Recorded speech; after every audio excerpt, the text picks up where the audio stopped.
एक युवक की शादी के 3 साल हो जाते हैं। 3 साल अपनी पत्नी से लगातार वो शारीरिक संबंधी बनाता है, लेकिन उसको कोई औलाद नहीं होती है। जब 3 साल हो जाते हैं तो वो अपनी पत्नी को बार बार उलाहना देखता है, प्रताड़ित करता है कि तुम माँ क्यों नहीं बन पा रही हो। तो वो बोलती है कि मैं क्या करूँ, किसमें कमी है ये तो डॉक्टरी जांच में पता चलेगा, लेकिन अगर हम में कोई कमी है या तुम में कोई कमी है तो मेडिकल टेस्ट कराइए। लेकिन मुझे प्रताड़ित करने का क्या मतलब है। आखिरकार महिला का पति इतना नीचे गिर जाता है कि वो महिला से बोलता है, अपनी पत्नी से बोलता है कि चाहे जैसे भी हो मुझे औलाद का सुख चाहिए, चाहे तुम किसी गैर मर्द से संबंध बनाओ, अगर तुम नहीं बना सकते हो किसी गैर मर्द से संबंध तो मैं बनवाता हूँ। वो आखिरकार वो युवक अपनी पत्नी को एक तांत्रिक के हवाले कर देता है और तांत्रिक उसका शारीरिक शोषण करता है।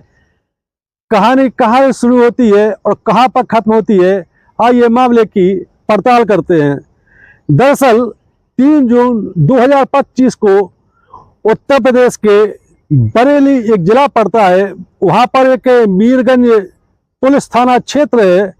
मीरगंज पुलिस थाना में एक महिला पहुंचती है फरियाद लेकर के कि उसके साथ 3 लोगों ने दुष्कर्म की घटना को अंजाम दिया है।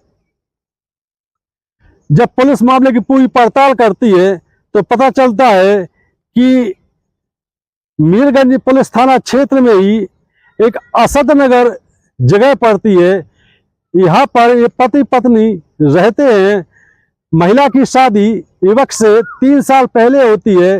दोनों के बीच लगातार शारीरिक संबंधी बनते हैं, सब कुछ ठीक ठाक चल रहा है, लेकिन जब युवक को औलाद सुख नहीं मिलता है तो वो अपनी पत्नी को प्रताड़ित करना शुरू कर देता है। वो उससे बोलता है कि तुम चाहे किसी और से संबंध बनाओ, कैसी भी हो, लेकिन मुझे औलाद चाहिए क्योंकि मुझे वंश आगे बढ़ाना है। लेकिन महिला उसको लताड़ देती है कि तुम मेरे पति हो, मैं किसी और से शारीरिक संबंध बनाने की सोच भी नहीं सकती हूँ, और कोई या तो इसका कोई मेडिकल जांच कराओ, डॉक्टर को दिखाओ, या कोई ऊपरी क्रिया हो तो किसी तांत्रिक को दिखाओ।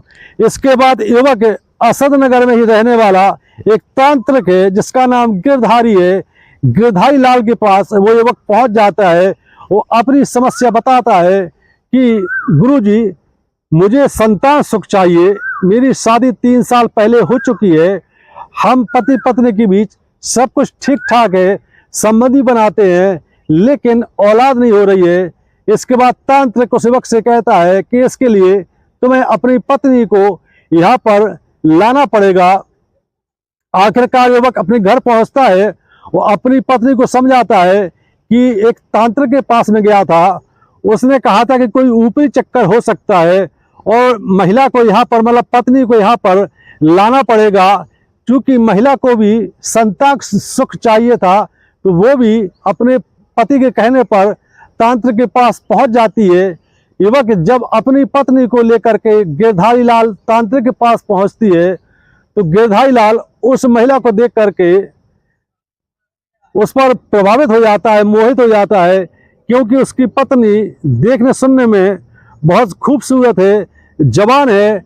आखिरकार गिरधारी लाल उससे हल्की फुल्की बातें करता है, इस दौरान हंसी मजाक भी होती है। युवक और युवक की पत्नी वही बैठे रहते हैं। गिरधारी लाल तांत्रिक भरोसा जीतने के लिए उनसे 1 से 2 घंटे तक बड़ी सैद्धांतिक बातें करता है, तांत्रिक क्रिया की बातें करता है। इसके बाद दोनों को कुछ भभूत दे करके रवाना कर दिया जाता है। इस प्रकार युवक और युवक की पत्नी को उस तांत्रिक पर पूरा भरोसा हो जाता है। अगले दिन वो युवक फिर तांत्रिक के पास पहुंचता है अपनी पत्नी को लेकर के। इसके बाद तांत्रिक भभूत के नाम पर उसको कुछ नशीले पदार्थ दे देता है महिला को। इसके पहले वो युवक से कहता है कि यदि तुम्हें संतान सुख चाहिए तो इसमें तुम्हारी पत्नी में कोई कमी नहीं है, कमी है तो तुम्हारे अंदर है, और तुम्हें अगर वाकई में संतान सुख चाहिए तो तुम्हारी पत्नी को किसी मर्द के साथ हम बिस्तर होना पड़ेगा। और मैं इस बात की गारंटी लेता हूँ कि इसके बाद तुम्हें औलाद सुख की प्राप्ति होगी। युवक तो पहले ही चाहता था कि कैसे भी हो उसको संतान सुख चाहिए। वो तो पहले ही अपनी पत्नी को इसके लिए प्रोत्साहित कर चुका था कि चाहे गैर मर्द से संबंध बनवाना पड़े तुम्हें, लेकिन हमें तो औलाद चाहिए। युवक ने तांत्रिक से कहा, कोई दिक्कत नहीं गुरुजी, आप जैसा कहेंगे हम वैसा ही करेंगे। इसके बाद युवक से कहा जाता है कि तुम्हें अपनी पत्नी को 4-5 घंटे के लिए यहीं छोड़ना पड़ेगा, तुम चले जाओ और 4 घंटे के पहले तुम यहाँ पर मत आना। युवक चला जाता है। चूंकि तांत्रिक ने महिला को नशीला पदार्थ खिला दिया था तो महिला नशे में आ जाती है और एक प्रकार से बेहोश होकर के वहीं बिस्तर पर लेट जाती है। इसी दौरान तांत्रिक ने उसके साथ शारीरिक संबंध बनाए। महिला चूंकि होशो हवास में नहीं थी, उसे कुछ पता नहीं चल रहा था। तांत्रिक उसके शरीर के साथ 1 घंटे तक खेलता रहा। इसके बाद तांत्रिक ने अपने 2 और चेलों को बुलाया, उनसे कहा कि तुम भी अपनी हवस पूरी कर लो, अपना काम पूरा कर लो, क्योंकि इसको अभी 2-3 घंटे तक होश नहीं आएगा और इसको चाहिए औलाद सुख। आज इसको पूर्ण रूप से औलाद सुख देने की खातिर तुम लोग भी इसके साथ जैसा चाहो वैसा कर सकते हो। आखिरकार तांत्रिक के दोनों चेले भी उस पर टूट पड़ते हैं। जब 3 से 4 घंटे तक महिला के साथ शारीरिक शोषण होता है, 4 घंटे बाद जब उसको होशोवास आता है तो उसको इस बात का एहसास हो जाता है कि उसके साथ गलत हुआ है।